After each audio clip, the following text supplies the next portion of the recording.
أعوذ بالله من الشيطان الرجيم. بسم الله الرحمن الرحيم. والليل إذا يغشى والنهار إذا تجلى وما خلق الذكر والأنثى إن سعيكم لشتى فأما من أعطى واتقى وصدق بالحسنى فسنيسره لليسرى وأما من بخل واستغنى وكذب بالحسنى فسنيسره للعسرى وما يغني عنه ماله إذا تردى.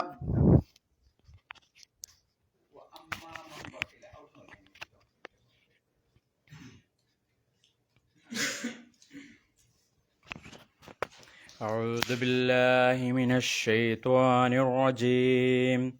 بسم الله الرحمن الرحيم. وأما وما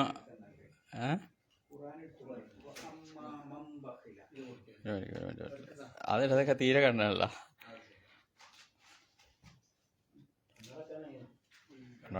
കന്നഡ വെക്കാനായി. وأما من بخل واستغنى وكذب بالحسنى فسنيسره لليسرى وما يغني عنه ماله إذا تردى.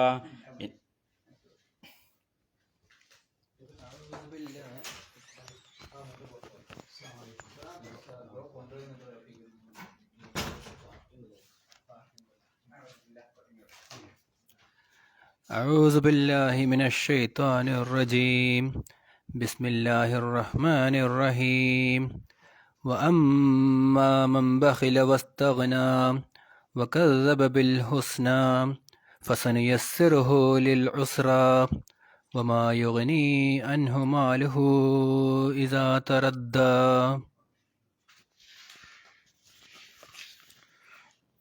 أعوذ بالله من الشيطان الرجيم. بسم الله الرحمن الرحيم. فأما من بخل واستغنى وكذب بالحسنى فسنيسره لليسرى وما يغني عنه ماله إذا تردى.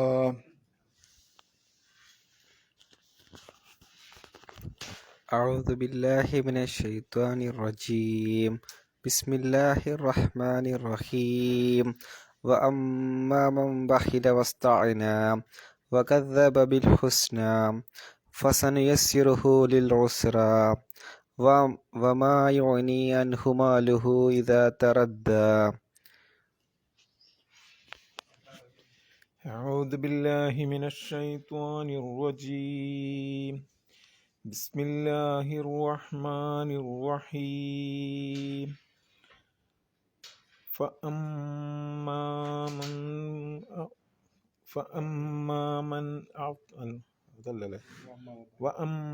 من بخل واستغنى وكذب بالحسنى فسنيسره للعسرى وما يغني عنه ماله إذا تردى.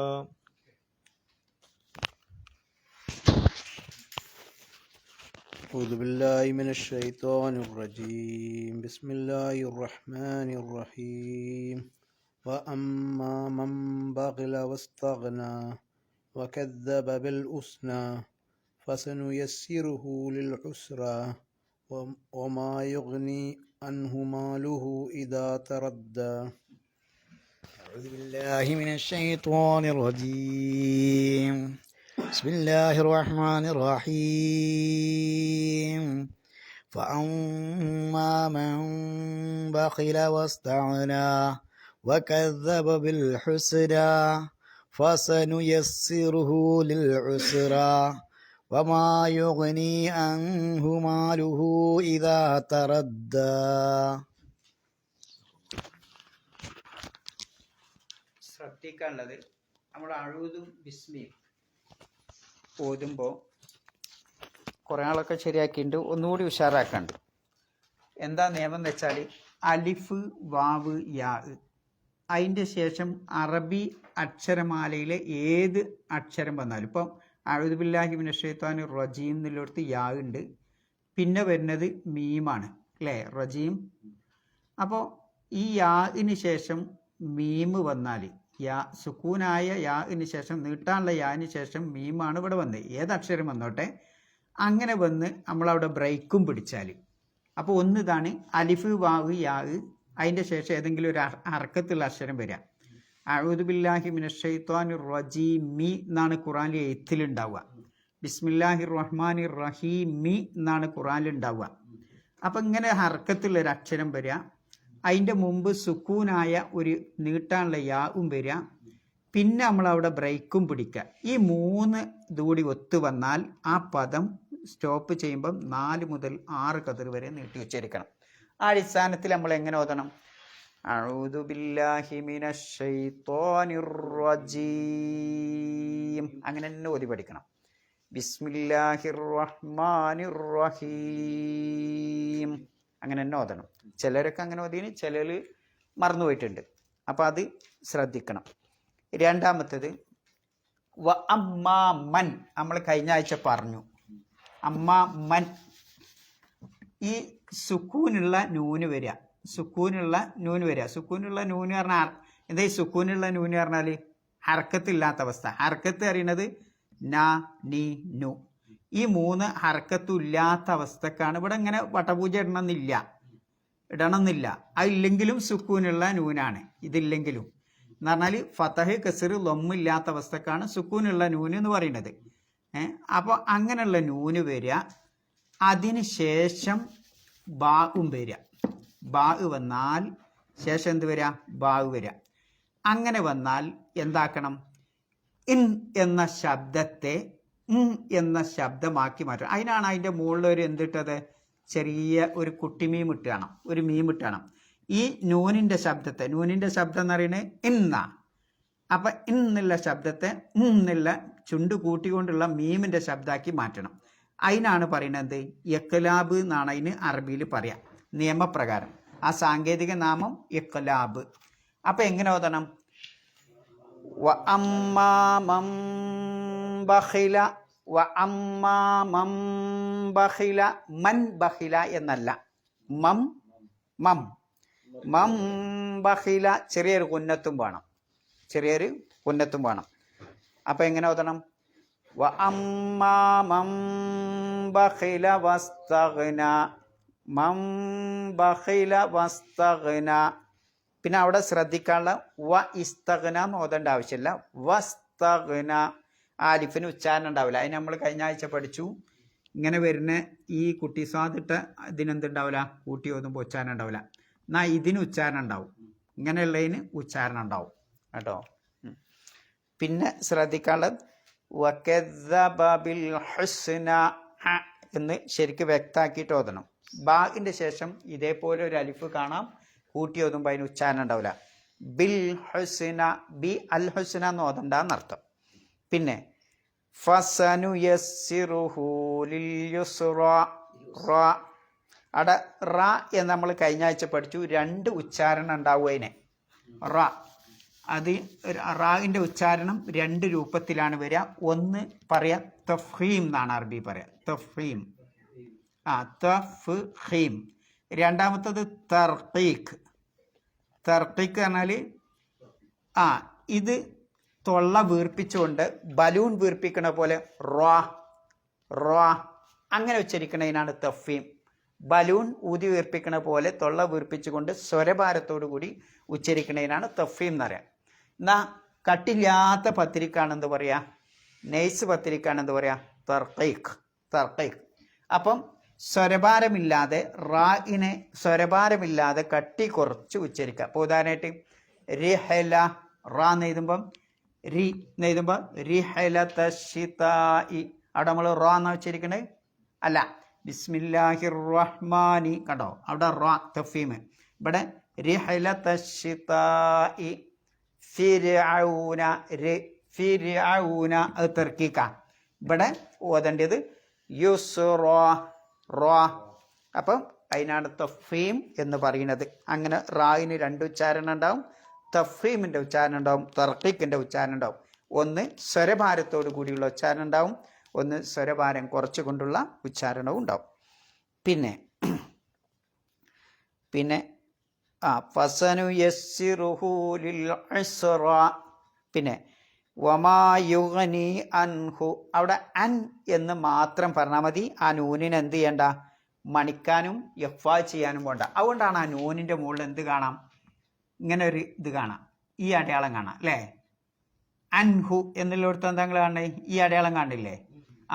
അത് മണിക്കും ചെയ്യരുത്, യഫ്ഫാ ചെയ്യും ചെയ്യരുത്, ആയി ഉള്ളത് പോലെ ഉച്ചരിക്കുക. അപ്പം എങ്ങനെ ഓതണം, അൻഹു അൻഹു, അന്ന് പറയാൻ പാടില്ല എന്നർത്ഥം.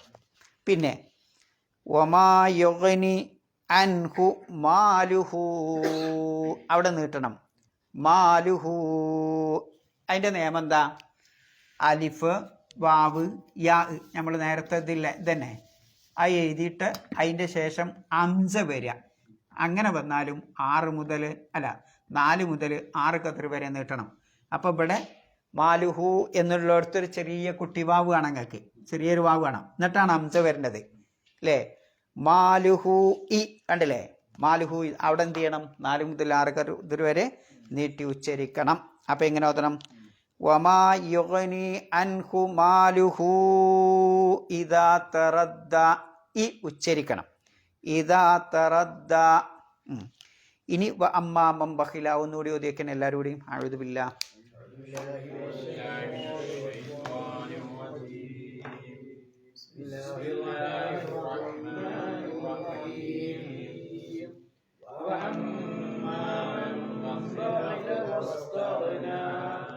وكذب بالحسنى فسنيسره للعسرى وما يغني عنه ماله إذا تردى. മതി. എന്തെങ്കിലും തജ്വീദ് ഡൗട്ട് ഉണ്ടോ? ഉണ്ടെങ്കിൽ പിന്നെയും പറയും ഇൻഷാ അല്ലാഹ്. നേരത്തെ പറഞ്ഞോളി, വ അമ്മാ മൻ ബഖില വസ്തഗ്ന. വ അർത്ഥം ആൻഡ്, നേരത്തെയായിട്ടുള്ള ബന്ധമുള്ളതാണ്. ഇങ്ങനെയും വ അമ്മ എന്നാൽ മൻ ആരാണോ, ബഖില പിശുക്ക് കാണിക്കുന്നത് ആരാണോ, വസ്തഗ്ന സ്വയം പര്യാപ്തത നടിക്കുകയും ചെയ്യുന്നത് ആരാണോ, വകദ്ദബ ബിൽ ഹുസ്ന ഏറ്റവും നല്ലതിനെ കളവാക്കുകയും തള്ളുകയും ചെയ്യുന്നത് ആരാണോ, ഫസനു യസ്സിറുഹു ലിൽ ഉസ്റ അവന് ഏറ്റവും പ്രയാസമായതിലേക്ക് നാം സൗകര്യപ്പെടുത്തി കൊടുക്കും. വമാ യുഗ്നി അൻഹു അവന് ഉപകാരപ്പെടുകയില്ല, മാലുഹു അവൻ്റെ സമ്പത്ത്, ഇദാ തറദ്ദ അവൻ തകർന്നു വീഴുമ്പോൾ, അല്ലെങ്കിൽ വീഴുമ്പോൾ, നശിക്കുമ്പോൾ എന്നർത്ഥം. മരണാണ് ഉദ്ദേശിക്കുന്നത്. തിരിച്ചു വരിക, വ അമ്മ.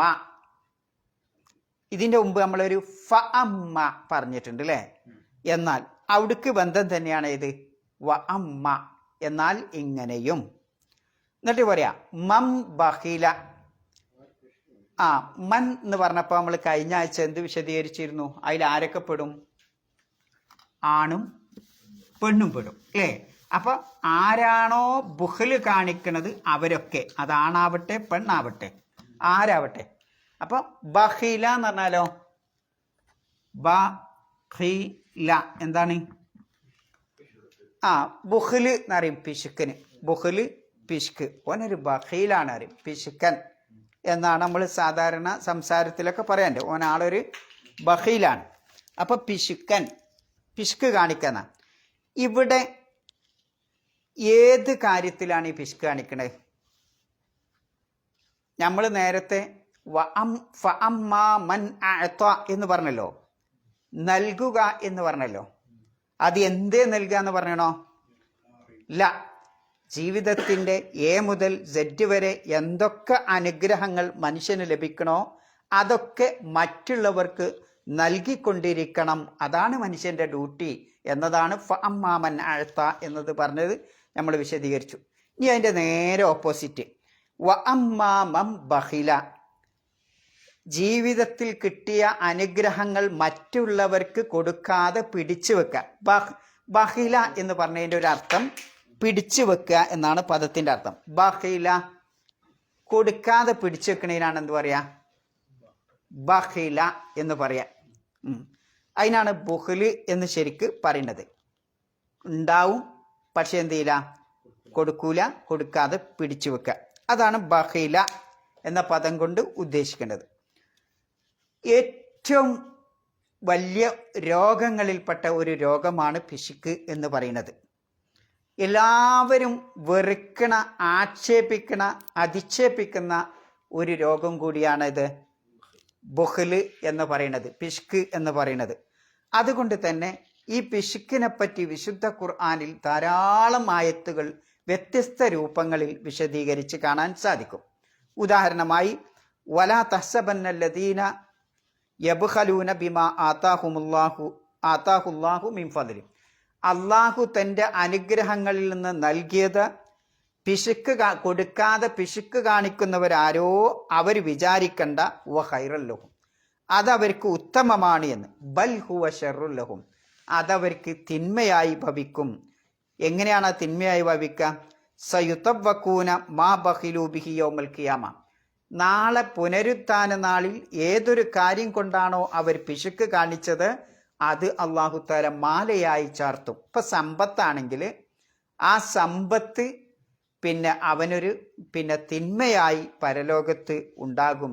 ഇനി സമ്പത്തല്ല, വല്ല സ്വർണ്ണോ വെള്ളിയോ ഏതാവട്ടെ, ഏത് സമ്പത്താവട്ടെ, ഇനി ഒരാൾക്ക് കിട്ടിയ സമയമാവട്ടെ, ആയുസ്സാവട്ടെ, ഏതാവട്ടെ, അത് ചെലവഴിക്കാതെ മറ്റുള്ളവർക്ക് കൊടുക്കാതെ തനിക്ക് മാത്രം ഒതുക്കി നിർത്തുന്ന അവസ്ഥ ഉണ്ടെങ്കിൽ അത് അവന് ഭവിഷ്യത്തായി മാറും. ഇവിടെ അല്ലെങ്കിൽ ദുനിയാവിലല്ലെങ്കിൽ പരലോകത്തിൽ അത് ഭവിഷ്യത്തായി മാറും എന്നുള്ളതാണ്.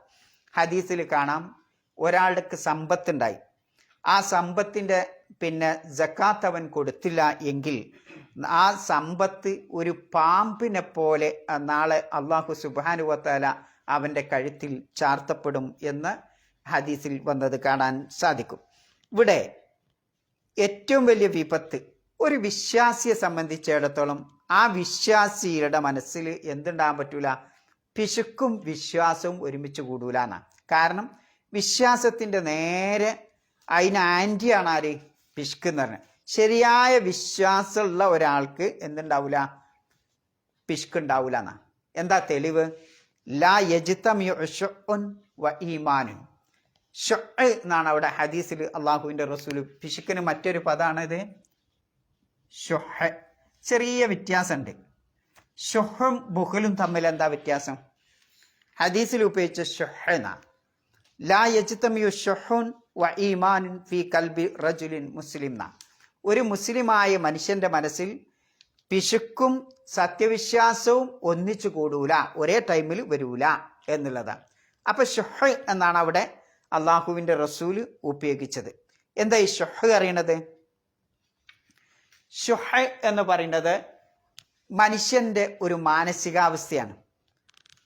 കൊടുക്കാതിരിക്കാനുള്ള ഒരു ചിലപ്പോൾ സാധനം കിട്ടിയിട്ടുണ്ടാവില്ല, മറ്റുള്ളവൻ്റെതൊക്കെ എൻ്റെ പോക്കറ്റിലേക്ക് വരണം എന്ന് അങ്ങേയറ്റം ആഗ്രഹിക്കുകയും കൊതിക്കുകയും അതിനുവേണ്ടി പ്രയത്നിക്കുകയും ചെയ്യുന്നതിനാണ് എന്ത് പറയാ? ഷുഹ്. അങ്ങനെ ആ പ്രയത്നം മൂലം മറ്റുള്ളവൻ്റെ ഇതൊക്കെ എൻ്റെ പോക്കറ്റിലെത്തി, എനിക്ക് കിട്ടിയതിന് ശേഷം ഞാൻ മറ്റുള്ളവർക്ക് കൊടുക്കാതിരിക്കണതിനാണ് എന്ത് പറയാ? ബുഖ്ല്. അവിടെ രണ്ടും ചെറിയ വ്യത്യാസമുണ്ട്. മലയാളത്തിൽ വിവർത്തനം ചെയ്തപ്പോൾ പിശുക്ക് തന്നെ രണ്ടിനും പറഞ്ഞത്. രണ്ട് പിശുക്കും വ്യത്യാസമുണ്ട്. ഒന്ന് എൻ്റെ മാനസികാവസ്ഥയാണ്. എങ്ങനെ? ഏതൊരാൾക്കുണ്ടാവും ഈ ഷുഹ് എന്ന് പറയുന്ന ഒരു മാനസികാവസ്ഥ. അത് നേടണം, അത് ശേഖരിക്കണം, അല്ലെങ്കിൽ എന്താവട്ടെ അതൊക്കെ എൻ്റെ അടുത്തേക്ക് വലിച്ചു കൂട്ടണം എന്ന ആഗ്രഹം. അതിനുവേണ്ടി ഞാൻ അധ്വാനിക്കും ചെയ്യും.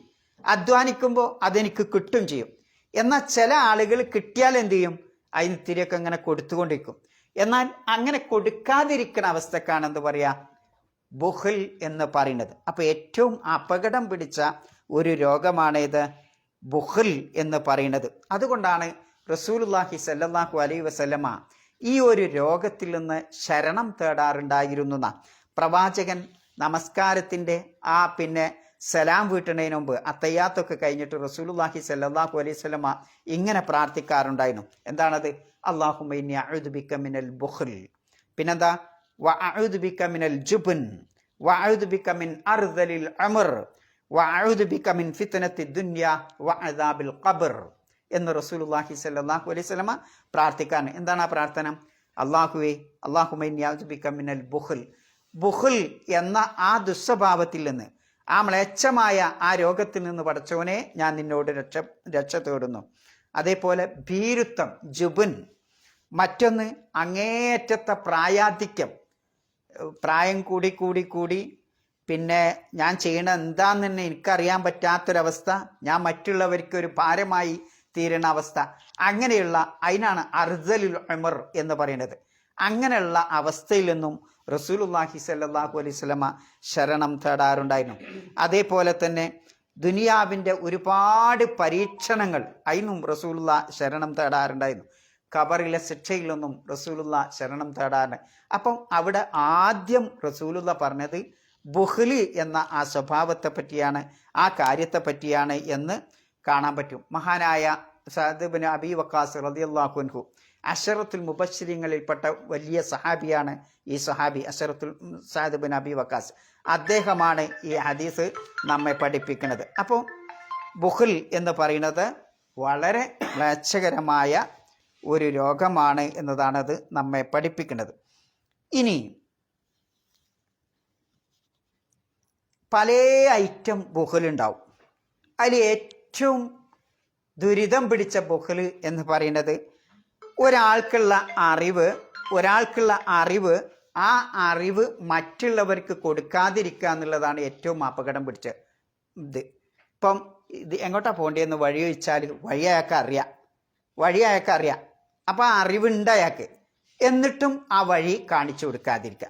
അല്ലെങ്കിൽ ഇന്ന പ്രശ്നമുണ്ട്, ആ പ്രശ്നത്തിന് എന്താ പരിഹാരം, ആ പരിഹാരം പറഞ്ഞു കൊടുക്കാൻ അയാൾക്ക് അറിയാം, എന്നിട്ടും അത് പറഞ്ഞു കൊടുക്കാതിരിക്കുക. ഇങ്ങനെ ഏത് മേഖലയിലാണോ അറിവുള്ളത് ആ അറിവ് മറ്റുള്ളവർക്ക് കൊടുക്കാതിരിക്കുക. അത് ചിലപ്പോൾ ദീനിയായ അറിവാവും, ചിലപ്പോൾ ഭൗതികമായ അറിവാവും, അല്ലെങ്കിൽ മറ്റേതെങ്കിലും രൂപത്തിലുള്ള അറിവുകളാവും. ആ അറിവ് നൽകാതിരിക്കുന്നതിനാണ് എന്ത് പറയുക? ബുഖിൽ. അതാണ് ഏറ്റവും അപകടം പിടിച്ചിട്ടുള്ളത്. സമ്പത്തിൻ്റെ മാത്രം ബുഖിലല്ല. നമ്മളെ മനസ്സിലേക്ക് ഓടി വരിക സമ്പത്തുണ്ടായിട്ട് സമ്പത്ത് കൊടുക്കാതെ ഇങ്ങനെ പിടിച്ചു വെക്കുന്നത് മാത്രമാണ് ബുഖിൽ. അതല്ല ബുഖിൽ. അത് മാത്രമല്ല, അതതിൻ്റെ ഐറ്റത്തിൽപ്പെട്ട ഒരൈറ്റം മാത്രമാണ് സമ്പത്ത്. അപ്പോൾ നമുക്കൊക്കെ അള്ളാഹു സുബ്ഹാനഹു വ തആല വ്യത്യസ്തങ്ങളായ വിഭിന്നങ്ങളായ ഒരുപാട് കഴിവുകളും അനുഗ്രഹങ്ങളും അള്ളാഹു നൽകിയിട്ടുണ്ട്.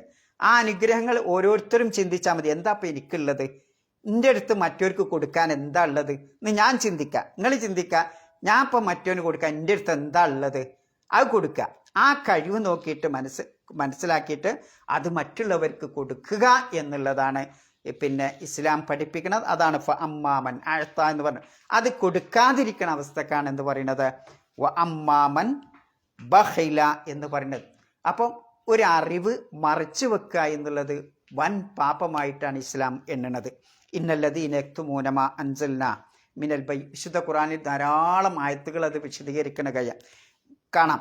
വ്യക്തമായ തെളിവുകൾ നാം അവതരിപ്പിച്ച വ്യക്തമായ വിശുദ്ധ ഖുർആനിലെയും പ്രവാചകന്റെ സുന്നത്തിലെയും ഒക്കെ തെളിവുകൾ മറച്ചു വെക്കുന്ന ആളുകൾ, വൽഹുദ, ആ സത്യവിശ്വാസം വന്നെത്തി മാർഗദർശനം കിട്ടിയിട്ട് അതൊക്കെ മറച്ചു വെക്കുന്ന ആളുകൾ, മിംബാദിമാ വയ്യന്നാഉ ലിന്നാസ്, ജനങ്ങൾക്ക് മറച്ചു വെക്കുന്ന ആളുകൾ, ഉലായിക്കൽ അൻഹുമുല്ലാ വയൽ അൻഹുമുല്ലാ ഇനുന, അവര് അള്ളാഹും ശപിക്കുന്ന മറ്റുള്ള അള്ളാഹുവിൻ്റെ സൃഷ്ടിജാലങ്ങളായ മലക്കുകളും മനുഷ്യരും അവരെ ശപിച്ചുകൊണ്ടിരിക്കുന്ന. അപ്പോൾ അള്ളാഹുവിൻ്റെയും അള്ളാഹുവിൻ്റെ സൃഷ്ടിജാലങ്ങളുടെയും ശാപം ഏറ്റുവാങ്ങാനുള്ള ഒരു മാർഗമാണിത്. കിട്ടിയ അറിവ് അല്ലെങ്കിൽ അറിവുള്ള ഒരു കാര്യം അറിവുണ്ടായിട്ടും മറ്റുള്ളവർക്ക് കൊടുക്കാതെ ഒളിപ്പിച്ചു വെക്കുക എന്നുള്ളത് മഹാ അപകടമാണ് എന്നതാണ് അത് നമ്മെ പഠിപ്പിക്കുന്നത്. ആ വിശുദ്ധ ഖുർആന്റെ ആയത്ത് പഠിച്ചതാണെങ്കിൽ, ഒരു സത്യം മനസ്സിലാക്കിയതാണെങ്കിൽ ആ സത്യം മറ്റുള്ളവരോട് പറഞ്ഞു കൊടുക്കണം. അത് അറിഞ്ഞിട്ടും പറഞ്ഞു കൊടുക്കാതിരിക്കുക എന്നുള്ളത് അള്ളാഹുവിൻ്റെ ശാപത്തിന് അത് കാരണമാകും, അള്ളാഹുവിൻ്റെ കാരുണ്യത്തിൽ നിന്ന് അകറ്റാൻ അത് കാരണമാകും എന്നുള്ളതാണ്. ചിലപ്പോഴൊക്കെ മുഹമ്മദ് നബി സല്ലല്ലാഹു അലൈഹി വസല്ലമയുടെ പേര് കേട്ടിട്ട് നമ്മൾ ചിലപ്പോൾ മിണ്ടാതെ ഇങ്ങനെ ഇരിക്കും. മുഹമ്മദുൻ റസൂലുള്ള എന്ന് പറയുമ്പോൾ നമ്മൾ എന്ത് ചെയ്യണം? നബി സല്ലല്ലാഹു അലൈഹി വസല്ലമയുടെ പേരിൽ സ്വലാത്ത് ചൊല്ലണം, സല്ലല്ലാഹു അലൈഹി വസല്ലം എന്ന് പറയണം എന്നുള്ളതാണ്. അങ്ങനെ പറയാത്ത ഒരാളെ സംബന്ധിച്ച് റസൂലുള്ളാഹി സല്ലല്ലാഹു അലൈഹി വസല്ലമ വിവരിച്ചത് അൽ ബഖീൽ എന്നാണ്. പിശുക്കനാണവന. എന്താ പിശുക്ക്? അൽ ബഖീലു അല്ലദീ മൻ സുക്കിറത്ത് ഇൻദഹു ഫലം യുസല്ലി അലയ്യാന. ഇമാം ബുഖാരി റിപ്പോർട്ട് ചെയ്യുന്ന, ഇമാം തിർമിദി റിപ്പോർട്ട് ചെയ്യുന്ന ഹദീസിൽ ഇങ്ങനെ കാണാം, ബഖീൽ എന്ന് റസൂലുള്ളാഹി സല്ലല്ലാഹു അലൈഹി വസല്ലമ വിശദീകരിച്ചത് എൻ്റെ നാമം പറയപ്പെട്ടിട്ട്, എന്ന് പറഞ്ഞാൽ മുഹമ്മദുൻ റസൂലുള്ള എന്ന് പറഞ്ഞിട്ട് അത് കേട്ടിട്ട് അയാൾ ആ മുഹമ്മദ് നബിയുടെ പേരിൽ സ്വലാത്ത് ചെല്ലുന്നില്ല എങ്കിൽ അവൻ്റെ പേരാണ് ബഖീൽ എന്ന് റസൂലുള്ളാഹി സല്ലല്ലാഹു അലൈഹി വസല്ലമ പറയുന്നത് കാണാം. ഒരിക്കൽ റസൂലുള്ളാഹി സല്ലല്ലാഹു അലൈഹി വസല്ലമ 3 ആളുകളെ വിശദീകരിക്കാൻ, അപ്പോൾ മിമ്പറിൽ കയറാണ് റസൂലുള്ളാഹി സല്ലല്ലാഹു അലൈഹി വസല്ലമ. ഒരിക്കൽ മിമ്പറിൽ ഇങ്ങനെ കയറാം. മിമ്പറിൽ കയറിയപ്പം ആദ്യത്തെ സ്റ്റെപ്പ് കയറിയപ്പോൾ എന്ത് ചെയ്തു? ആമീൻ പറഞ്ഞു. രണ്ടാമത്തെ സ്റ്റെപ്പ് കയറിയപ്പോഴും ആമീൻ പറഞ്ഞു. മൂന്നാമത്തെ സ്റ്റെപ്പ് കയറിയപ്പോഴും ആമീൻ പറഞ്ഞു. ഇത് സാധാരണ പ്രവാചകൻ മിമ്പറിൽ കയറുമ്പോൾ ഇങ്ങനെ ആമീൻ പറയാറില്ല. അപ്പോൾ സഹാബത്ത് ചോദിച്ചു, എന്തിനാ നബിയെ ഇങ്ങനെ ആമീൻ ആമീൻ ഇങ്ങനെ ആവർത്തിച്ച് 3 പ്രാവശ്യം പറഞ്ഞത് എന്ന് ചോദിച്ചപ്പം അതിലൊരു കാര്യം പറഞ്ഞത് ഇതാണ്, റഹിമ അംഫുറജുലിൻ, ഒരു മനുഷ്യൻ്റെ മൂക്ക് അത് നാശത്തിൽ പതിക്കട്ടെ, മണ്ണ് പുരളട്ടെ എന്ന് പറഞ്ഞാൽ ഓ നശിക്കട്ടെ എന്ന് റസൂലുള്ളാഹി സല്ലല്ലാഹു അലൈഹി വസല്ലമ 3 പ്രാവശ്യം പറഞ്ഞു. അതിലൊരു കാര്യം പറഞ്ഞത് സുക്കിർത്തു ഇൻദഹു, എന്നെ പറ്റിയുള്ള പേര് അവിടെ ഓർമ്മിപ്പിക്കപ്പെട്ടു. എന്ന് പറഞ്ഞാൽ മുഹമ്മദ് നബി സല്ലല്ലാഹു അലൈഹി വസല്ലമയുടെ പേര് പരാമർശിച്ചിട്ട് ഫലം യുസല്ലി അലൈഹി, അയാൾ എൻ്റെ പേരിൽ സ്വലാത്ത് ചൊല്ലിയില്ല, അവൻ നശിക്കട്ടെ എന്ന് ജിബ്രീൽ പ്രാർത്ഥിക്കുകയും ആ പ്രാർത്ഥനയ്ക്ക് ആമീൻ പറയാൻ വേണ്ടി ജിബ്രീൽ നബി സല്ലല്ലാഹു അലൈഹി വസല്ലമയോട് ആവശ്യപ്പെടുകയും ചെയ്തു എന്ന് ഹദീസിൽ കാണാൻ സാധിക്കും. അപ്പം അത്ര ഗൗരവമുള്ള ഒരു കാര്യമാണ് ഇത്, പ്രവാചകൻ്റെ പേര് കേട്ടിട്ട് സ്വലാത്ത് ചെല്ലാതിരിക്കുക എന്നുള്ളത്. നമ്മളിങ്ങനെ നെവർ മൈൻഡായി അതൊന്നും അത്ര മൈൻഡ് ചെയ്യില്ല നമ്മൾ, അല്ലേ? ആ രൂപത്തിൽ എടുക്കാൻ പാടില്ല. പ്രവാചകൻ്റെ പേരിൽ സ്വലാത്ത് ചെല്ലണം. എന്തുകൊണ്ടാണ് പ്രവാചകൻ്റെ പേരിൽ ഇങ്ങനെ സ്വലാത്ത് ചെല്ലണം എന്ന് പറയാനുള്ള കാരണം ലോകത്ത് ഉടനീളമുള്ള എല്ലാ മനുഷ്യന്മാർക്കും നബി സല്ലല്ലാഹു അലൈഹി വസല്ലമ മുഖേനയാണ് എന്ത് കിട്ടിയത്? ഹിദായത്ത് കിട്ടിയത്. ആ മനുഷ്യരുടെ മാർഗദർശനത്തിന് വേണ്ടിയാണ് മുഹമ്മദ് നബി മുഖേന ഈ വിശുദ്ധ ഖുർആൻ അല്ലാഹു അവതരിപ്പിച്ചത്. ആ പ്രവാചകൻ പഠിപ്പിച്ച പാഠങ്ങളാണ് ഇസ്ലാമിക പാഠങ്ങൾ എന്ന് പറയുന്നത്. ആ പാഠങ്ങളുടെ അടിസ്ഥാനത്തിലാണ് നാം ഇവിടെ ജീവിക്കേണ്ടത്. അതുകൊണ്ട് മുഹമ്മദ് നബി എങ്ങാനും ഇല്ലായിരുന്നുവെങ്കിൽ എന്തായിരിക്കും നമ്മുടെ അവസ്ഥ? ഈ ഹിദായത്ത് നമുക്ക് ലഭിക്കുമോ? അപ്പോൾ തീർച്ചയായിട്ടും മുഹമ്മദ് നബിയുടെ പേര് പറയുമ്പോൾ ആ മുഹമ്മദ് നബി നമ്മൾ ശ്വസിക്കുന്ന ഓരോ ശ്വാസത്തിനനുസരിച്ച്, അതിൻ്റെ എണ്ണത്തിനനുസരിച്ച് മുഹമ്മദ് നബിയുടെ പേരിൽ സ്വലാത്ത് ചെല്ലാൻ ഞാനും നിങ്ങളുമൊക്കെ ബാധ്യതയുള്ളവരാണ്. മുഹമ്മദ് നബി അതിന് അർഹപ്പെട്ടവനാണ് എന്ന് അത് നമ്മെ പഠിപ്പിക്കുന്നുണ്ട്. ആലോചിച്ച് നോക്കുമ്പോൾ അതുകൊണ്ടാണല്ലോ ഓരോ ബാങ്കിലും അല്ലേ മുഹമ്മദ് നബിയുടെ പേര് പറയുന്നുണ്ട്. ഒരു മുസ്ലിം നമസ്കരിക്കുന്ന ഓരോ നമസ്കാരത്തിലും മുഹമ്മദ് നബിയുടെ പേരുച്ചരിക്കുന്നുണ്ട്. അവസാനം മയ്യത്ത് നിസ്കരിക്കുമ്പോഴും ആ മയ്യത്ത് നിസ്കാരത്തിൻ്റെ പ്രധാന ഒരു ഘടകം ആ ഒരു തക്ബീർ കഴിഞ്ഞാൽ പിന്നെ എന്താണ്, ആദ്യത്തെ തക്ബീർ കഴിഞ്ഞാൽ പിന്നെ രണ്ടാമത്തെ തക്ബീറിൽ എന്താ പറയുന്നത്? നബി സല്ലല്ലാഹു അലൈഹി വസല്ലമയുടെ പേരിലുള്ള സ്വലാത്താണ്. അപ്പം ആ ഒരു പ്രാധാന്യം അതിന് കൊടുക്കാൻ കാരണം ഈ മുഹമ്മദ് നബി കൊണ്ടുവന്ന ആ ഹുദനുസരിച്ചാണ് ഞാൻ ഇവിടെ ജീവിച്ചത്. ഞാൻ മരിച്ചപ്പോഴും ആ പ്രവാചകന്റെ ത്വരീക്ക് ആ റൂട്ടിലൂടെയാണ് ഞാൻ കടന്നു പോകുന്നത്. അതുകൊണ്ട് തന്നെ മുഹമ്മദ് നബിയുടെ പേര് കേൾക്കുമ്പോൾ സ്വലാത്ത് ചൊല്ലാൻ നാം ബാധ്യസ്ഥരാണ്. അത് നമ്മെ പഠിപ്പിക്കുന്നുണ്ട്. ഇനി മറ്റൊന്ന്, സലാം പറയാൻ മടിക്കണ ആളുകൾ. ഇപ്പോൾ ഒരാൾ സലാം പറഞ്ഞ വലൈക്കും സലാന്നോ അല്ലെങ്കിൽ ഒരാളെ കാണുമ്പോൾ അസ്സലാമു അലൈക്കും എന്ന് പറയാൻ മടിക്കണ ആളുകളെ സംബന്ധിച്ച് റസൂലുള്ളാഹി സ്വല്ലല്ലാഹു അലൈഹി വസല്ലം പറഞ്ഞത് അബ്ഖലുന്നാസ്, മൻ ബഖില ബിസ്സലാം എന്ന. ഏറ്റവും വലിയ പിഷ്കൻ സലാം കൊണ്ട് പിഷ്കുന്നവനാണ്, സലാം പറയാത്തവനാണെന്ന്. സലാം പറയാൻ ഇപ്പോൾ വലിയ പ്രയാസമൊന്നുമില്ലല്ലോ. ഒരാളെ കാണുമ്പോൾ അസ്സലാമു അലൈക്കും എന്ന് പറഞ്ഞൊന്ന് പുഞ്ചിരിക്കാൻ നമുക്കൊന്നും നഷ്ടം വരാനില്ല. പക്ഷെ അതുകൊണ്ട് കിട്ടുന്ന പ്രതിഫലം വലിയ പ്രതിഫലവുമാണ്. എന്തേ അസ്സലാമു അലൈക്കും എന്ന് അറിയണത്? ഞാൻ ഇപ്പം അസ്സലാമു അലൈക്കും നിങ്ങളോട് പറഞ്ഞാൽ എന്താ അതിൻ്റെ അർത്ഥം? അള്ളാഹുവിൻ്റെ ശാന്തിയും സമാധാനങ്ങൾക്കുണ്ടാവട്ടെ, അല്ലേ? ഇത്ര വലിയ ഒരു അഭിവാദ്യത്തിൻ്റെ വാക്ക് ലോകത്തെവിടെയില്ല. നമ്മൾ ഗുഡ് മോർണിംഗ് എന്ന് പറയുമ്പോഴും ഗുഡ് ഈവനിങ് എന്ന് പറയുമ്പോഴും ഒന്നുമില്ല. അത് മറിച്ച് എവിടെയാണ്? ഇവിടേക്ക് അള്ളാഹുവിലേക്ക് റബ്ബിൻ്റെ സമാധാനം, റബ്ബിൻ്റെ രക്ഷ, നമ്മളെ കാക്കാൻ, നമ്മളെ രക്ഷിക്കാൻ സൃഷ്ടാവായ റബ്ബിനേക്കാൾ മറ്റൊരാളുമില്ല എന്ന ഉറച്ച വിശ്വാസത്തോടു കൂടി ആ റബ്ബിൻ്റെ കാവലിങ്ങൾക്ക് ഉണ്ടാവട്ടെ, രക്ഷയുണ്ടാവട്ടെ എന്നാണ് നമ്മൾ സലാം പറയുമ്പോൾ. അപ്പോൾ ആ സലാം പറയാൻ പോലും അത് പറയാതെ മടിച്ചു നിൽക്കുക എന്നുള്ളത് പിന്നെ ഏറ്റവും വലിയ പിഷ്കൻ്റെ അടയാളമായിട്ടാണ് റസൂലുള്ളാഹി സ്വല്ലല്ലാഹു അലൈഹി വസല്ലമ എണ്ണുന്നത്. അതുകൊണ്ട് ഇമാം തബറാനി ആണ് ഈ ഹദീസ് റിപ്പോർട്ട് ചെയ്യുന്നത്.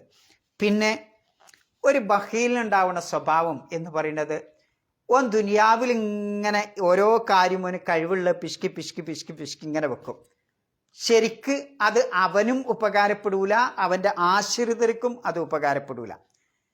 പരലോകത്ത് എന്നാലോ ഓൻ പിന്നെ പിഷ്കുണ്ടാവുന്ന ഒരാളുടെ സ്വഭാവം എന്ന് പറഞ്ഞാൽ, ഞാൻ ഇപ്പോൾ പിഷ്കനാണെങ്കിൽ അത് എൻ്റെ ശരീരത്തിന്, എൻ്റെ ആവശ്യത്തിന് ഞാനും എടുക്കൂല, എൻ്റെ മക്കളുടെയോ ആശ്രിതരുടെയോ ആവശ്യത്തിനും എടുക്കൂല. അങ്ങനെ പിഷ്കി പിഷ്കി അവിടെ വെക്കും.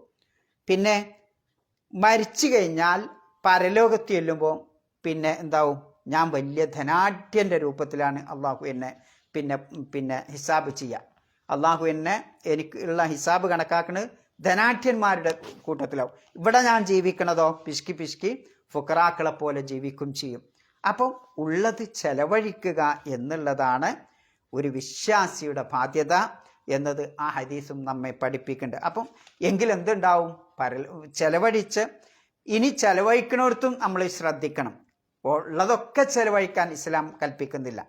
വലാ തുസ്രിഫു, ഇസ്രാഫും പാടില്ല, അതേപോലെ തന്നെ അങ്ങേറ്റം പിഷ്കാനും പാടില്ല. രണ്ടിൻ്റെ ഇടയിലുള്ള മധ്യമ നിലവാരമായിരിക്കണം. എങ്ങനെ ഈ മധ്യമ നിലവാരം നമ്മൾ കണക്കാക്കുന്നത്? ഒരാൾക്ക് ആവശ്യമുള്ളതെന്തോ അത് ചെലവഴിക്കണം. ഇപ്പോൾ ഉദാഹരണമായിട്ട് അയാളുടെ നമസ്കാരത്തെ പോലെ അയാളുടെ ബാധ്യതയാണ് അയാൾക്ക് സക്കാത്ത് കൊടുക്കേണ്ടത്. അയാൾ സക്കാത്ത് കൊടുക്കണം. സക്കാത്ത് കൊടുക്കാത്ത മനുഷ്യനെ സംബന്ധിച്ചാണ് റസൂലുള്ളാഹി സ്വല്ലല്ലാഹു അലൈഹി വസല്ലം എന്ത് പറഞ്ഞത്? ബഖീൽ എന്ന് പറഞ്ഞത്. എന്നാൽ ചിലപ്പോൾ ചില ആളുകൾക്ക് സമ്പത്തുണ്ടാവില്ല, കുടുംബത്തിൽ ഒരുപാട് മെമ്പറും ഉണ്ടാവും. അവർക്കൊക്കെ ഭക്ഷണം കൊടുക്കാൻ വേണ്ടി ഇല്ല ഇങ്ങനെ നമ്മൾ അതിനും പറയും പിഷ്കി പിഷ്കെന്ന്. അതിങ്ങനെ ചുരുക്കി ചുരുക്കി വല്ലാതെ ചെലവഴിക്കാതെ ഒരു പക്ഷേ നമ്മൾ നിന്നേക്കാം. അതിന് പിഷ്ക് എന്ന് പറയില്ല, മറിച്ച് അതൊരു കരുതലാണ്. ഈ കരുതലിനെ അല്ല പിഷ്ക് എന്ന് പറയുന്നത്. മറിച്ച് എന്താണ്? ബാധ്യതയുള്ള സക്കാത്ത് പോലെ പിന്നെ അത്തരം കാര്യങ്ങൾ, സമ്പത്താണെങ്കിൽ ആ സമ്പത്തിൻ്റെ സക്കാത്ത്, അയാളുടെ ആയുസ്സിലെ നമസ്കാരം പോലുള്ള ആ നമസ്കാരത്തിന് സമയം കണ്ടെത്താതിരിക്കുക, ഇങ്ങനെയുള്ള കാര്യങ്ങൾ അയാൾ നിർബന്ധമായും കൊടുത്തു വീട്ടേണ്ട കാര്യങ്ങൾ കൊടുക്കാതിരിക്കണതിനാണ് എന്ത് പറയുക? ബഖീൽ എന്ന് പറയുക. ഒരാൾ കൃത്യത്തിന് നമസ്കരിച്ചില്ല, അയാൾക്ക് സമയമുണ്ട്, അയാൾ നമസ്കരിച്ചില്ല എങ്കിൽ അയാൾ ബഖീലാണ്. അങ്ങനെ പിഷ്കണതിനാണ്. അതിന് അയാളുടെ ടൈം ആവട്ടെ, അയാളുടെ സമ്പത്താവട്ടെ, ഏത് കാര്യമാവട്ടെ, അതിനാണ് യഥാർത്ഥത്തിൽ എന്ത് പറയുന്നത്? ബഖീൽ എന്ന് പറയുന്നത് എന്നതാണ് റസൂലുള്ളാഹി സ്വല്ലല്ലാഹു അലൈഹി വസല്ലമ പിന്നെ ഹദീസിലൂടെ നമ്മെ പഠിപ്പിക്കുന്നത്. അപ്പം ബുഖ്ല് എന്ന് പറയുന്നത് പ്രത്യേകം ശ്രദ്ധിക്കുക, അള്ളാഹു നമുക്ക് അനിവാര്യമായി നൽകിയ, ഞാനും നിങ്ങളുമൊക്കെ ഒരുപാട് ഉത്തരവാദിത്തങ്ങൾ നിർവഹിക്കേണ്ടവരാണ്. ആ ഉത്തരവാദിത്തത്തിൽ വളരെ പ്രധാനപ്പെട്ട ചില ഉത്തരവാദിത്തം ഉണ്ടാവും, ചിലത് വളരെ അപ്രധാനമായ ചില ഉത്തരവാദിത്തങ്ങളുണ്ടാവും. ആലോചിച്ച് നോക്കുങ്ങൾ, എന്താ ഈ പ്രധാനപ്പെട്ട സുപ്രധാനമായ ഉത്തരവാദിത്തം എന്ന് പറയുന്നത്? ഒരു മനുഷ്യനെ സംബന്ധിച്ചിടത്തോളം ആദ്യം ചെയ്യേണ്ട കുറേ ഉത്തരവാദിത്തം ഉണ്ടാവും. ഏതാണ്? ഒരാളെ സംബന്ധിച്ചിടത്തോളം അള്ളാഹു നിർബന്ധമാക്കിയ നമസ്കാരം, മാതാപിതാക്കളെ പരിചരിക്കുക, അല്ലേ, സക്കാത്ത്, ഇങ്ങനെയുള്ള നിർബന്ധമായിട്ടും അയാൾ ചെയ്താലേ ആ കടമ തീരൂ. അങ്ങനെയുള്ള ചില കാര്യങ്ങൾ ഉണ്ടാവും, അല്ലേ, കുടുംബങ്ങളെ നോക്കുക, ഇങ്ങനെയൊക്കെയുള്ള കാര്യങ്ങൾ. അപ്പോൾ അത് അയാൾ ചെയ്താലേ അത് തീരൂ. അങ്ങനെയുള്ള സുപ്രധാനമായ കാര്യങ്ങളുണ്ടാവും. ഒരു കഥ നിങ്ങളോട് ഞാൻ നേരത്തെ പറഞ്ഞു തന്നിട്ടുണ്ടെന്ന് തോന്നുന്നു. ഒരു ഉദാഹരണം, നമ്മുടെയൊക്കെ ജീവിതത്തിൽ 3 രൂപത്തിലുള്ള കാര്യങ്ങളുണ്ടാവും. ഒന്ന് സുപ്രധാനമായ കാര്യങ്ങൾ, രണ്ടാമത് അത്ര പ്രധാനമല്ല എന്നാൽ പ്രധാനമുള്ളത് തന്നെ, മൂന്നാമത്തത് അപ്രധാനമായ കാര്യങ്ങൾ. ഒരു ഉദാഹരണം പറഞ്ഞാൽ നിങ്ങൾ ഓർക്കുന്നുണ്ട് അതിന്? ഒരു മനഃശാസ്ത്രജ്ഞൻ ക്ലാസ്സിലേക്ക് വരികയാണ്. അയാൾ അടുത്ത് എന്തുണ്ട്? 3 ചാക്കുണ്ട്. ഒരു ചാക്കിൽ എന്തുണ്ട്? വലിയ കല്ലും, മറ്റേ ചാക്കിൽ ഇടത്തരം കല്ലും, മറ്റേ ചാക്കിൽ എന്തുണ്ട്? മണലുണ്ട്. കുട്ടികളുടെ മുന്നിൽ ഒരു ബക്കറ്റ് വെച്ചിട്ട് എന്ത് ചെയ്തു? ഈ 3 സഞ്ചിയിലുള്ളതും ഈ ബക്കറ്റിലേക്ക് നിങ്ങൾ നിറക്കണം, വേസ്റ്റ് ആവാൻ പാടില്ല എന്ന് പറഞ്ഞു. കുട്ടികൾ ഓരോരുത്തർ വന്ന് എന്ത് ചെയ്തു? ആദ്യം തന്നെ എന്ത് ചെയ്തു? ആ മണലൊക്കെ പാടങ്ങിട്ടിട്ട്. അപ്പോൾ ഈ ചെറിയ കല്ലും വലിയ കല്ലും നിറക്കാൻ സമയം കിട്ടിയില്ല, അതിൽ സ്പേസ് ഇല്ല, അതിലെന്തില്ല, സ്ഥലമില്ല. വേറെ ആൾ വന്നിട്ട് കുറച്ച് മണലും കുറച്ച് കല്ലും കുറച്ച് വലിയ കല്ലും ഇട്ടു. അപ്പോഴത്തിൽ ബാക്കിയും സഞ്ചിയിൽ പിന്നെയും. അവസാനം അധ്യാപകൻ അവർക്ക് പഠിപ്പിച്ചു കൊടുക്കണം, ഈ ബക്കറ്റിൽ ഈ 3 സഞ്ചിയിലുള്ളത് നിറക്കണമെങ്കിൽ ആദ്യം വലിയ പാറക്കല്ല് ആദ്യം വെക്കുക, ആ പാറക്കല്ലിൻ്റെ ഓൾസിലൂടെ ചെറിയ പാറക്കല്ല് തിരിക, അതിൻ്റെയും ഓൾസിലൂടെ മണലിങ്ങനെ ഒഴിച്ചു കൊടുക്കുക. എങ്കിൽ ആ ബക്കറ്റിൽ 3ഉം ഉൾക്കൊള്ളും. ഇവിടെ ഈ പാത്രം എന്ന് പറയുന്നത് ദുനിയാവിലെ നമ്മുടെ ജീവിതമാണ്, എൻ്റെയും നിങ്ങളുടെയൊക്കെ ജീവിതമാണ് ഈ ബക്കറ്റ്. ആ ബക്കറ്റിൽ സുപ്രധാനമായ കാര്യമാണ് വലിയ കല്ല് എന്ന് പറയുന്നത്. ആ വലിയ കല്ല് ആ ബക്കറ്റിൽ ആദ്യം വെക്കണം, അല്ലെങ്കിൽ മൂന്നാമത്തോ രണ്ടാമത്തോ ആദ്യം വെച്ചാൽ വലുത് വെക്കാം, പിന്നെ നമുക്ക് സമയം കിട്ടൂല, അതിന് സ്ഥലവും ഉണ്ടാവില്ല. ഇതേപോലെയാണ് നമ്മുടെ ജീവിതം എന്നാ. നമ്മൾ സുപ്രധാനമായി വളരെ നിർബന്ധമായി ചെയ്യേണ്ട ചില ഉത്തരവാദിത്തങ്ങൾ ഉണ്ടാവും. ആ ഉത്തരവാദിത്തം ഞാൻ തന്നെ ചെയ്യണം, മറ്റൊരാൾ ചെയ്താൽ ശരിയാവില്ല. അതുകൊണ്ട് ആദ്യം ചെയ്യണം. അങ്ങനെ ചെയ്യുമ്പോഴാണ് യഥാർത്ഥത്തിൽ എന്താവുള്ളൂ? ഫഅമ്മാമൻ അഅത എന്ന ഗണത്തിൽ പെടുള്ളൂ. അല്ലെങ്കിലോ വഅമ്മാമൻ ബഖില, ആ ഉത്തരവാദിത്തം അതിൻ്റെ സീരിയൽ അനുസരിച്ച് പ്രവർത്തിക്കാതെ വരുമ്പോൾ വൻ അമ്മാമൻ ബഖില എന്ന കൂട്ടത്തിൽ ഉൾപ്പെടും. അതും നമ്മൾ ശ്രദ്ധിക്കേണ്ട ഒരു പ്രധാന കാര്യമാണ്. നമ്മുടെയൊക്കെ ജീവിതത്തിൽ ചെയ്യേണ്ട എൻ്റെ ഉത്തരവാദിത്തം ഞാൻ തന്നെ നിർവഹിക്കണം. അതിൽ സുപ്രധാനമായത് ആദ്യം ചെയ്യണം, അത്ര പ്രധാനമില്ലാത്ത രണ്ടാമത് ചെയ്യണം, പിന്നെയും പ്രധാനമില്ലാത്തത് എന്ത് ചെയ്യണം? അല്ലാതെ ഈ മണൽത്തരിൻ്റെ പിന്നാലെ മാത്രം പോയാൽ നമ്മളിപ്പം ഒരു സമ്പത്ത് എന്ന് പറഞ്ഞാൽ ഈ മണൽത്തരിൻ്റെ പിന്നാലെ എങ്ങനെ പോവും? അങ്ങനെ നമ്മളെ ജീവിതമാണ് പോവും. നമ്മളെ ജീവിതം ഇങ്ങനെ പിന്നോട്ട് വെക്കുമ്പം ഞാൻ നിസ്കരിച്ചിട്ടുണ്ടാവില്ല, ഈ സമ്പത്തുണ്ടാക്കി ഞാൻ സക്കാത്ത് കൊടുത്തിട്ടുണ്ടാവില്ല, ഈ സമ്പത്തുണ്ടാക്കി എൻ്റെ കുടുംബത്തിന് ഒരു നേരം മര്യാദയ്ക്ക് ഭക്ഷണം കൊടുത്തിട്ടുണ്ടാവില്ല, കാശിങ്ങനെ ഉണ്ടാക്കി ശേഖരിച്ചു വെച്ചിട്ടുണ്ടാവും, അല്ലേ? അപ്പം ഇതാണ് ഞാൻ മണൽത്തരി എന്ന് പറഞ്ഞത്. ഒരു സമ്പത്തിൻ്റെ പിന്നാലെയോ അല്ലെങ്കിൽ നമുക്ക് ഇഷ്ടപ്പെട്ട ഏതെങ്കിലും ഒരു കാര്യത്തിൻ്റെ പിന്നാലെ മാത്രം പോയി അത് എനിക്കും മറ്റുള്ളവർക്കും ഉപകാരപ്പെടാത്ത ഒരവസ്ഥ വരും. അവിടെയാണ് വഅമ്മാമൻ ബഖില എന്ന് വിശുദ്ധ ഖുർആൻ പറഞ്ഞിട്ടുള്ളതെന്ന് വളരെ ശ്രദ്ധിക്കേണ്ടതാണ്. അപ്പം ശുഹ് ബുഖ്ല് ഹദീസിൽ പറഞ്ഞിട്ടുള്ള, വിശുദ്ധ ഖുർആനിലും ഈ പദം ഉപയോഗിച്ചിട്ടുണ്ട്, വമൻ യൂക ശുഹ നഫ്സിഹി എന്ന് പറഞ്ഞിട്ടുണ്ട്. അപ്പം ആ 2 പദവും വിശുദ്ധ ഖുർആനിലും പ്രവാചകന്റെ ഹദീസിലും അത് വന്നിട്ടുണ്ട്. പിന്നെ ബുഖ്ല് പ്രധാനമായിട്ട് ഉദ്ദേശിക്കുന്നത് ഒരു സംഗതി നമുക്ക് ലഭിച്ചിട്ട് നമ്മൾ കരസ്ഥാക്കിയിട്ട് അത് ചെലവഴിക്കാതിരിക്കുന്നതിനാണ് എന്ത് പറയുക? ബുഖ്ല് എന്ന് പറയുന്നത്. നബി സല്ലല്ലാഹു അലൈഹി വസല്ലമ 7 മഹാപാപങ്ങൾ വെടിയണം, വൻ ദോഷകാരിയായ 7 മഹാപാപങ്ങൾ വെടിയണം എന്ന് പറഞ്ഞിടത്ത് ഒന്ന് ഈ ബുഖലിനെ എണ്ണിയത്, ഷിർക്കാണ് പ്രധാനപ്പെട്ടത്. അതിൻ്റെ അവസാനം എണ്ണിയത് പറയുന്നത് കാണാം. ഈ ബുഖലിനെയും എണ്ണിയത് കാണാൻ സാധിക്കും. മൂബിക്കാത്തിലാണ് അതിനെ എണ്ണിയിട്ടുള്ളത് റസൂലുള്ളാഹി സല്ലല്ലാഹു അലൈഹി വസല്ലം. അപ്പോൾ അത് വളരെ ശ്രദ്ധിക്കേണ്ടത്. ഇനി വിശുദ്ധ ഖുർആനിൻ്റെ ഒരിതുണ്ട്. ഇങ്ങനെയൊക്കെ പറഞ്ഞാലും മനുഷ്യൻ്റെ ജന്മവാസനയാണ് കൊടുക്കാതിരിക്കാതെ ഇങ്ങനെ ശേഖരിക്കാനുള്ള ഒരു മെൻറ്റാലിറ്റി. അത് മനുഷ്യൻ്റെ ഒരു ജന്മവാസനയാണ്. അത് എല്ലാവർക്കും ഉണ്ടാവും എന്നുള്ളതാണ്. എന്താ തെളിവ്? കുൽ ലൗ അൻതും തംലിക്കൂന ഖസാഇന റഹ്മത്തി റബ്ബി, എൻ്റെ രക്ഷിതാവിൻ്റെ കാരുണ്യത്തിൻ്റെ ഖജനാവുകൾ മുഴുവൻ നിങ്ങൾ ഉടമപ്പെടുത്തിയാലും ഇതല്ല അംസത്തും ഖശ്യത്തുൽ ഇൻഫാഖ്, ചെലവഴിച്ചു പോകുമോ അത് പിന്നെ ചെലവഴിച്ച് നശിച്ചു പോകുമോ എന്ന ഭയം കൊണ്ട് നിങ്ങളത് പിടിച്ചു വെക്കുന്ന അല്ലേ. നമ്മൾ എത്ര കോടികൾ ഉണ്ടായാലും പിന്നെയും അത്ര കോടികൾ കിട്ടിയാലും അത് നഷ്ടപ്പെട്ടു പോകുമോ എന്ന ഒരു ഭയപ്പാട് മനുഷ്യന് ഉണ്ടായിക്കൊണ്ടിരിക്കും. വക്കാനിൽ ഇൻസാനു കത്തൂറ, ഈ ഒരു സ്വഭാവം അല്ലേ, ആ ഒരു പേടിയുള്ള അവസ്ഥ ആലോചിച്ച് നോക്കുങ്ങൾ. നമ്മളിപ്പം ശേഖരിച്ച് വെച്ച 1 കോടിയിൽ നിന്ന് 1 ലക്ഷം ആയിട്ട് പോകുമ്പോഴത്തേന് അവന് വറ തുടങ്ങും അല്ലേ, വറ തുടങ്ങും, അല്ലെങ്കിൽ ഒരു അസ്വസ്ഥത തുടങ്ങും. ഈ സ്വഭാവങ്ങളൊക്കെ, ഈ അസ്വസ്ഥത, ഈ അക്ഷമ എന്ന് പറയുന്ന ക്ഷമിക്കാൻ കഴിയാതിരിക്കുക എന്നുള്ള അവസ്ഥയൊക്കെ മനുഷ്യന്റെ സ്വഭാവമാണ്.